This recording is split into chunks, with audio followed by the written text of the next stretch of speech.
3.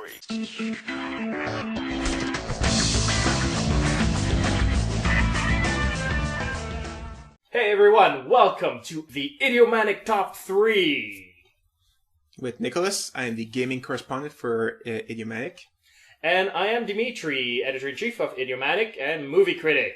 So, today we're going to talk about remakes, we're going to talk about the mechanics, and later on we're going to do our top 3 remakes that we want to see. But before we do that, let's go into something I like to call show and tell. Alright, here it is. Wow.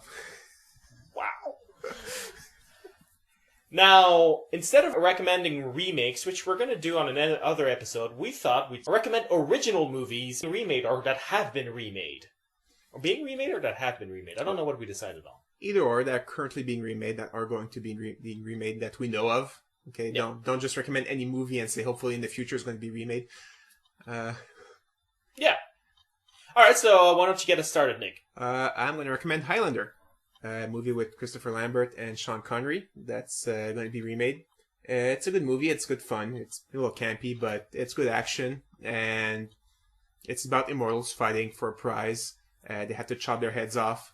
And it's really fun. You have flashbacks from the past because they're immortal. They've lived a very long time. You see what happened in their past. And it has, very good fun. It was a good starting point for a series that kind of spiraled downwards afterwards. But it's an enjoyable movie.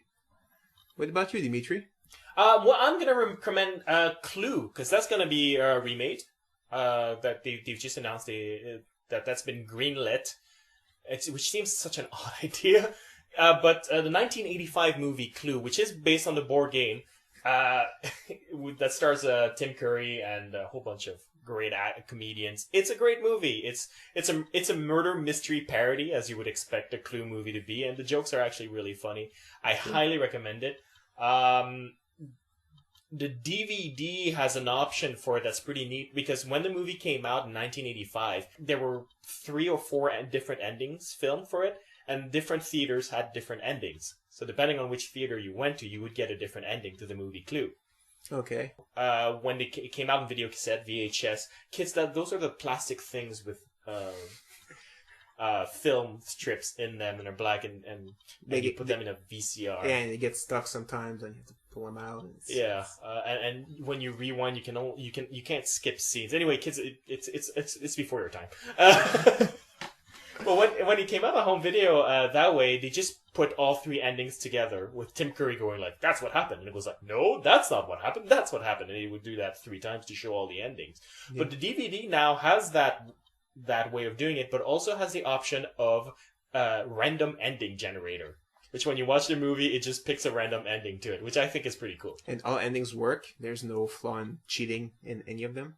Well, it's Clue. It barely makes sense. It's a comedy, you know. I mean, the ending makes sense in context, but it's like there's no real way of guessing it because it's just a big fat comedy. Yeah, it's pretty funny. It's a hilarious movie. Tim Curry in it is really, really funny. So I recommend that. Okay.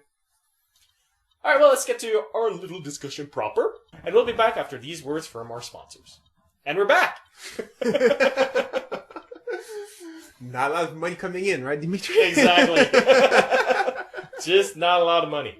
And we're back and ready for our top 3 remakes that we want to see. And that's why Dennis is just not invited to this conversation, because he doesn't want to see any of them. Yes. None at all. None. But no, we thought it over, and there's actually quite a few movies that we thought was like, you know what? I would want to see that being remade. Yeah. So, what's your number 3, Dimitri? Oh, I'm starting. All right. My number 3 remake is the Star Wars prequels. I'm putting them all together so that I don't go like, Return of Revenge of the Sith, Part 2. It's like, all the Star Wars prequels. I actually would love to see those. This is a case of missed opportunities. Sometimes you see an original movie, you see so much potential in the ideas and whatnot, and it just doesn't work out for various reasons. Stilted acting, pedestrian writing, bad directing. Yeah, racist stereotype, goofy digital character. All of these things, and the thing with the prequels in particular for me is I think George Lucas sort of missed where the charm was of the original Star Wars trilogy.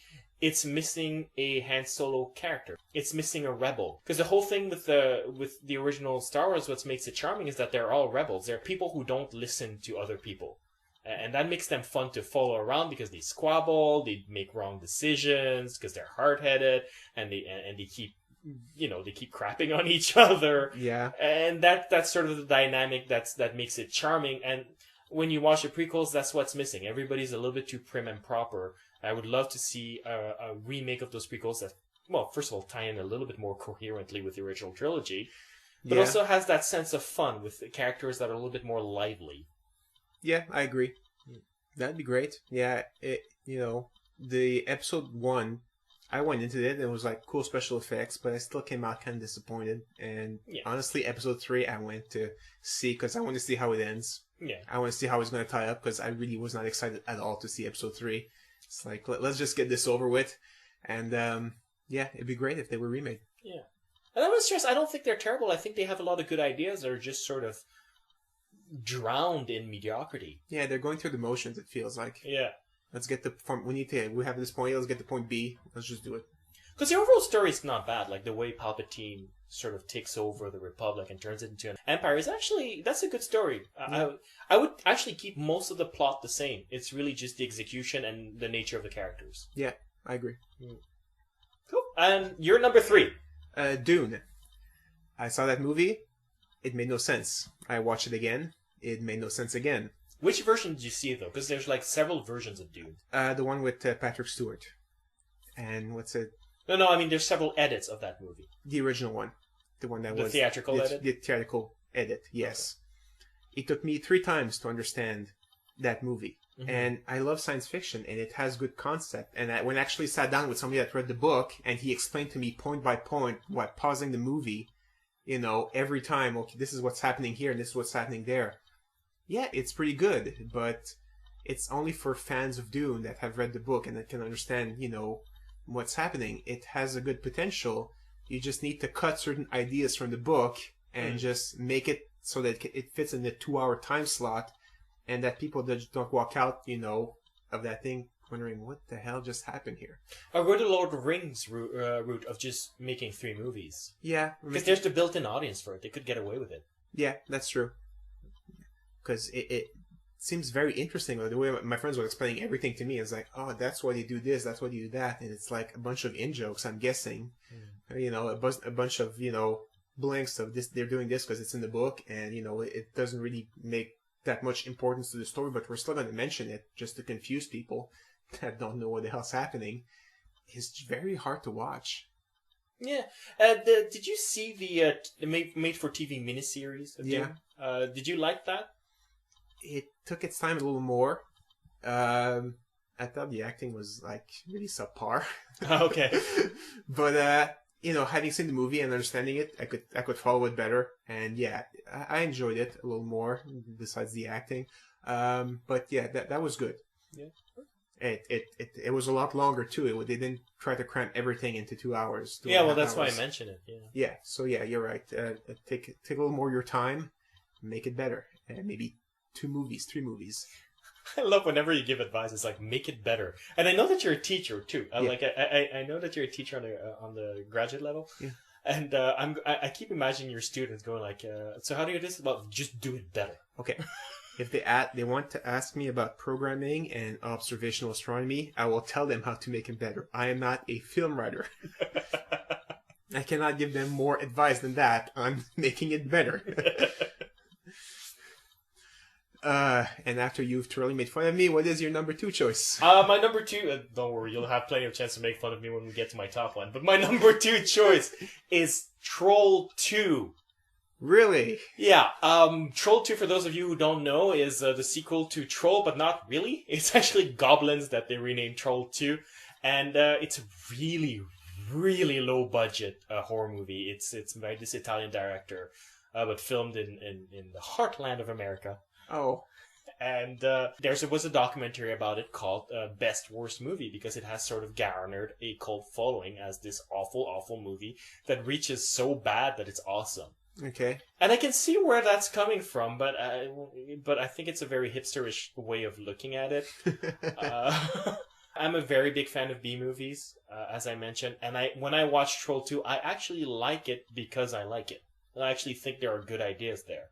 Okay. It's a movie about evil vegetarian goblins who try to force people to eat their crazy, milky vegetarian products so that these people can turn into vegetables so that they can eat them afterwards. It's a really messed up idea, and of course it's an obvious analogy to the way that veganism can sometimes propagate like a self-righteous trend. Yeah. It's a very open commentary on that. And Amen to that. yeah, well, you hate vegetarians, so you would love Troll 2.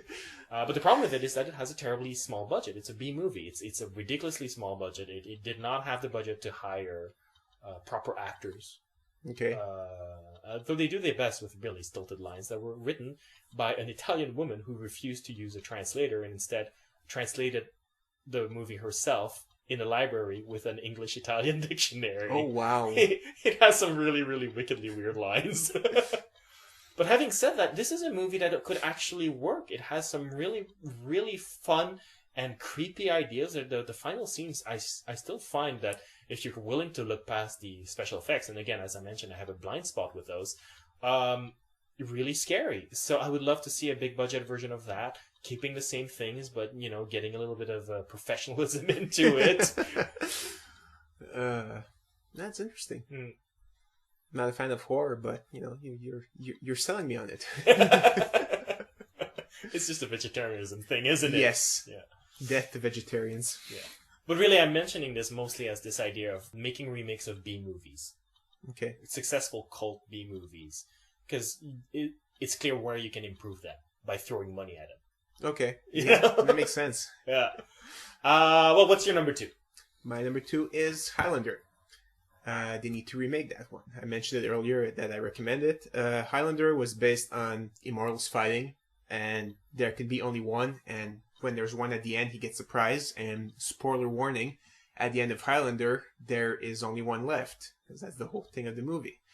Afterwards, they tried to make sequels, and the more sequels they made, the worse they made it, because where do you go from there's only one left, and he's won, to making sequels that happen in the future, mind you, not in the past? I can answer that. Go ahead. You go towards aliens saving the planet from pollution with a summer shield, and everybody has to love each other and not fight to have babies. Yes, that's where they went to. And there you go.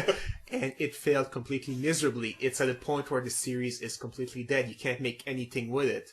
So you need to reboot it. So I think, you can make something good out of it. You can take the main ideas, immortals fighting, there can be only one. If you want to remake the movie, don't make it so that the guy wins the prize at the end of the first movie. Make it so that, it's a journey. He beats a bad guy and he keeps on, going towards his journey, and you can make a series out of those. And that'd be interesting. Yeah, I agree. That's the thing with remakes. We touched upon it during the Don't F the original conversation, but that's where reboots and remakes are kind of useful, is when the series has long jumped the shark and there's nowhere to go. Might as well start from scratch, Yeah. And it's the series Highlander jumped the shark in the second movie, and they kept on going it over and over. And that means that series has a following of people who like Highlander. So, and they want this thing to succeed. So a reboot, a remake of the first one is the way to go. Yeah. No, I agree. Jump the shark. Yeah, Highlander didn't just jump the shark. He jumped the shark, nuked the fridge, and added the Cara Diogardi to the judges' panel. That's what it did. Yeah. Yeah. But even the first Highlander, when you think about it, it's a very uneven, kind of messy movie, even. The story and the dream it evokes is what drives the movie, and that awesome Queen soundtrack. Yes. But the movie itself is really all over the place. It's choppily edited, and it sort of moves at a breakneck speed towards nowhere. I don't know. I really like that. Well, you start with a sword fight that comes out of nowhere, and then you kind of explain it, and I really enjoy where it came from. Yeah. And it not only with a sword fight, it starts with an awesome sword fight. Actually, I think the first sword fight is the best in the movie. No, I agree with that. That's definitely true. And then, you go from there and what's happening. But, even though the other sword fights towards the end are not as good, you're just drawn into the story. That's like, wow, this is good, and where are we going from here? And, I think it's a good movie, and it deserved, its following, and I think with good treatment, you could start something new with it. Sorry about the noise you just heard. I dropped my mic. So, what is your number one? My number one. Okay, this is the one. All right. Twilight. Oh God. Now hear me out. I don't want just any Twilight remake because it's based on the Stephanie Meyer's novels, and to be perfectly blunt, I think Stephanie Meyer's is the biggest problem with that series. But here's the thing: this time I'm not aiming towards commercial appeal because obviously Twilight already has that. Yeah. I'm aiming towards critical appeal because these movies are making loads of money, but the critics keep panning them and panning them and panning them. I still think the first movie is actually quite lovely. Not for me because I have a penis, but lovely. Prove it. Later. But here's what I want to see for the movie to gain critical appeal. Same characters, Edward, Taylor Lautner's Jacob, and crazy psycho lady, Kristen Stewart, what's her name? Bella. Yeah. But remove all the supernatural elements. It's all about this really horny teenager who really, really, really wants to sleep with her boyfriend. But he doesn't want to, not because he's a vampire, but because he has AIDS. Or HIV, not AIDS, HIV. Wow. And you could keep all the same beats because Stephanie Meyer's, say what you will about her prose, which is overly flowery, but she has a very clear through line about, vampirism as a metaphor for, the dangers of sex and whatnot. So why not use an actual danger of sex by introducing a venereal disease? And he has HIV, and that's why, they love each other, they have the intense teenage lust, they really want to do each other, but they can't, because the dangers are too big. Does she know he has HIV? Yeah, she has to know, yeah.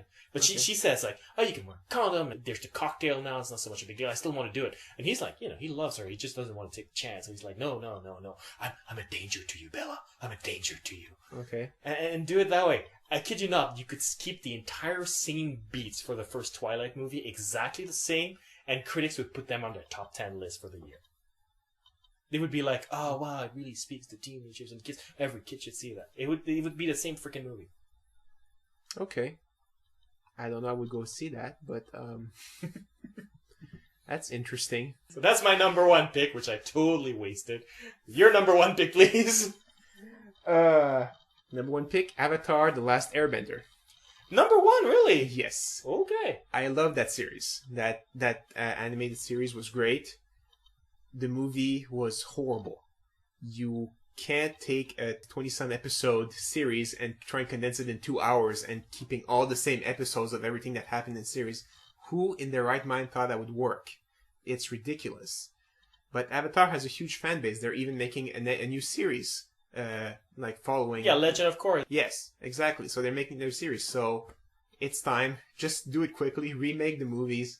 Just write a simple story about the Avatar. Just make it how he has to learn waterbending, but don't go to all the twists and turns of the first movie. Make it about him, just going to the South Pole, learning, having a bunch of fights, because the effects were pretty cool, Airbender versus Firebender versus Earthbender. Just make it nice and fun action.